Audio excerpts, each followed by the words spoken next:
Hey folks, how's it going? We're checking out more Would I Lie to You. The last one I did was Bob. I got it right. It was a lie. So hopefully we can get it right again on this one. I'm going to make sure I pause like always before they make their guess. I'm going to make my guess. And if I get it right, let's make a deal. You subscribe, all right? If you don't think I'm worthy of your subscription yet, at least give me a like. We'll go with that, all right? So let's go ahead and jump into it, folks. We'll talk about it more in the end. I once spent the night in a bush in Basingstoke. David's team. Right. That's a true. Yeah.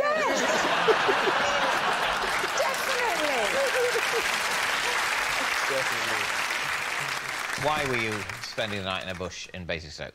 I missed my train. Where do you live? Well, at the time, I lived in Kettering in Northamptonshire, Right. Rose of the Shires. Why didn't you go to a luxury hotel? Well, David, at the time, I had no money in my wallet at all, and my phone was dead. I had no way of contacting anyone. That certainly adds up. Why a bush? Why not a bench or, like, somewhere warmer than a bush? Well, Is a bench warmer than a bush? Yeah. I would say a bush is I would warmer have than a thought bench. Is definitely colder than a bush. It's more exposed. there's an old saying, you're warmer in a bush than on a bench. So where was the bush? Paint the picture of the local It was right area. in front of the train station. And there was like a little, like, pick-up point for taxis and stuff. And then it went down a little bit to the road. And then right in front of the road, just a load of bushes. So you didn't look for a long time for a particularly comfy spot? I'll level with you, David. The amount of time it took me to decide to sleep in the bush was embarrassingly short. Right. Was it?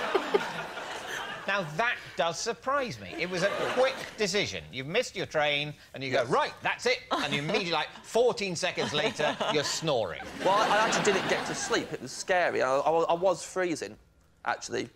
Even though the bush... It was a nice, roomy bush. Can you remember the shape of the leaves? It was like small, little Basingstoke leaves. Individual leaves? Yeah. Variegated? OK. You have to explain what that word means. It means there's a sort of white bit on the outside, I think. I wasn't paying attention to the leaves. I had bigger problems at the time. I wasn't sitting in the bush going, one day, I may have to justify this entire experience on what I like to and memorise the leaves and whether they're gentrified or whatever you said.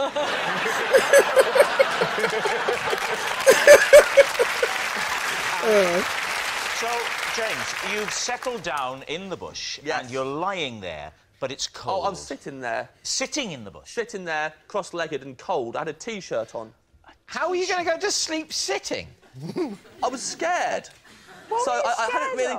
it was Friday night in Basingstoke. There were hoodlums around. And all you had on was a T-shirt. And jeans. And jeans, of course. Yes. I still feel like the bench is warmer.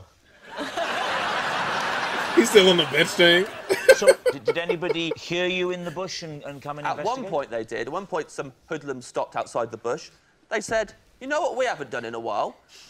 We haven't beaten someone up in a while. That's how they speak, David. Bullies speak like that to each other. And I was in the bush, and at the time I was wearing a red dress. What? What did you say? What? I was wearing a dress by now. Why? You said you're in a T-shirt. Originally I was in a T-shirt, and then I had to put a dress on. Why did you put a dress on? Why? It was cold. Where did you get a dress from? I had it in a bag. Why? I was making a short film, and I had to buy the wardrobe for the cast. You're in the bush. The hoodlums had moved on. They didn't beat you up. I tricked them. I put the bag over my head. You seriously put the bag over your head? Yeah, put yourself in my shoes. They're saying they want to beat someone up. If they look down and see me wearing a dress, it'll be like Christmas. So, I put the bag over my head, and now if they look down, they'll think someone's left a bag and a dismembered body in a bush. People at home, don't put bags on your heads. No. Let's go back to the temperature of this bush now. That is dude, I let it go. You said you went into the dress for warmth, but surely the jeans and the T-shirt were warmer than a dress. There's a lot of ventilation. I think he said he put the dress I on don't think over. he took the jeans Yeah. and the T-shirt. Oh, it was double. Yeah, no, but he didn't slip out of the jeans and the T-shirt, fold them up nicely at the side, and then get the dress and put it on and go, Oh, I look wonderful. He wasn't doing that. Oh, right. By the end of the night, he's wearing the jeans, the T-shirt, the dress, and the bag. May I just say, it's lucky this didn't happen to Melvin, because if so, he'd have been on a bench wearing a dress and nothing else.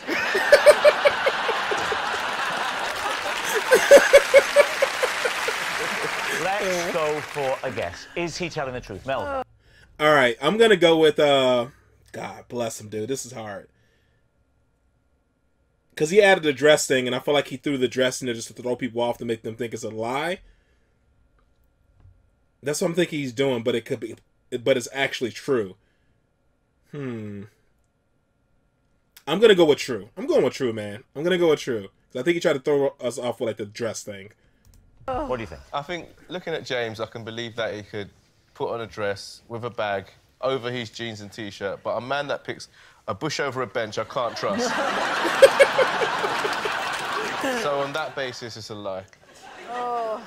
Faye. I've got to absolutely say it's true. I'm believing every element, really. I'm going to go true. True. Yeah. You're saying true. Right. James, was it true or was it a lie? It's true. Yeah, buddy. Fantastic. Yeah, dude, that was good. But when he said the dress thing, I was like, I think he's trying to throw everybody off because the dress just seems like, you know, when he said like the hoodlums said they want to beat him up. Of course, I think he was just like, you know, embellishing a little bit. And when he said the dress thing, I'm like, I think he's trying to throw everybody off. I'm pretty sure this is true. I'm starting to think it's true. He's just trying to throw people off. So I got it. I won. So if you like this video, make sure you subscribe because I got it right. That's one thing. And if you like it, that's another thing. It gives you multiple reasons to subscribe or at least give me a like. You know what I mean? So yeah, comment below on the next one you guys want me to do. I do have a whole nother list of like the wilty ones you guys already suggested, but I always like when people still toss them in there, man, because it keeps me on my toes. It keeps reminding me, even though I put it on a list, because the list, I need to find I need to just make like another account or something and give you guys access to like the Google Docs so you guys to see how crazy, how big this list is. It's gotten bigger and bigger over all this time, so it's a really big list. Now, this reminded me of a story when I was a kid, and the only similarities has been like stuck in the cold with like nobody to contact. But I was a kid, and I remember I was hanging out with my two buddies or sister. I do not remember her name for the life of me, but their name were Cleo and Anan. All right, and I was hanging out with their sister at the school. This was like on the weekend, and it was winter, and we're behind the school, and her and I were like swinging on the swings and stuff and playing. And I was young. I was like maybe eight or nine. And there was this sheet of ice, and I was like, "Hey, let's go skate on that ice." It was a dip in like just the earth, like the ground where it filled up with water and just froze over. So we go on the ice, right? And I'm just kind of sliding on this like that, and then she comes on the ice with me, and the ice cracks. And every time we step over to one side of the ice, it starts like dipping in, and we're about to slide under. Full panic. We're panicking, and we're like holding on to each other, and we're trying to shift our weight back and forth and stuff while we're panicking. I remember crying so hard. I just knew I was gonna die because all you can see is blackness when the ice was like tilting, right? And we're like trying to shift back and forth and shift our weight and trying to get off of it. And I was like, I'm gonna jump, and then you jump over to me. I'm just trying to figure stuff out, right, as a kid. And I don't even think jumping would have worked either. And she was like, "No, don't leave me." And she just held on to my arm. And I'm like thinking in my head, I'm gonna die. Like, we're gonna die. And this old dude just happened to be walking through. And he was like, "What are you kids doing? You're all right, blah, blah." Like, we're like, I was screaming, like, "No, we need help, please." Panicking. I remember he like walked through and he just stumped through the ice and like grabbed and like carried both of us off and walked through. The water was probably like this deep. That's all it was. We probably could still slid on and died. I don't know. I doubt it. But it's so crazy how scary something is as a kid. But when I saw him just like stump through it and the water wasn't that deep, you know, and like I said, it's probably about maybe this deep because I remember it was almost up to his knees. Like, it's, you know, things a little skewed because I remember from like being a kid. But I remember that dude. He was like, "You guys don't play on ice. It's never a game. You never know how solid it is." He gave us like a whole speech, and we're just, you know, panicking, like shooken and stuff. And he asked like, "Where you guys live at?" And he ended up walking us like all the way home and stuff. And I don't remember that dude's face anymore or his name. But yeah, it was just crazy. It was like a crazy moment in my life when there was nobody around. It was freezing cold, I felt like we were stuck on that ice for an eternity. I don't remember how long it was, but it felt like we were on there so long until this dude just happened to come along to get us off of it, man. That scared the shit out of me as a kid. But yeah, being in the cold, I would say alone, but I was with her. But still, being in the cold with nobody to call is scary, especially as like a kid. It just made me think about that, man. That random memory of being stuck on the ice with my buddy's sister. All right, guys, that is it. That is all for this one, man. Hopefully, you guys are happy, safe, and healthy, and I'll see you in the next one. Later.